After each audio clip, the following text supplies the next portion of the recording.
So we're doing pre-trips right now. So he signed up for one of our service contracts, and we do this every year with him. Just coming in, going through it, checking things over. We're gonna take it out and put some seed in the ground so we can check the downforce, and then check the clutch timing and everything is what we're doing right now. It's tremendous when you can get all the little things, you know, check all them bugs and find, a lot of it's just making sure all the planters get hooked up correctly.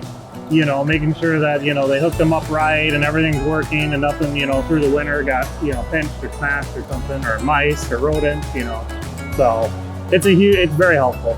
Make sure you check everything, check your measurements. Make sure everything's working. Don't just, because you put it away, think it's gonna work.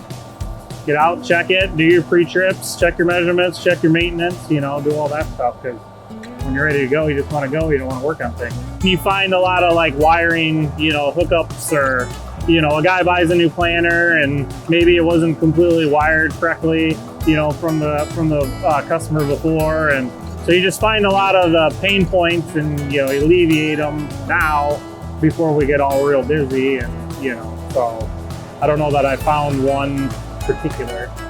I had a relay one year last year on a planter, a high-speed planter, and they thought it was hydraulics.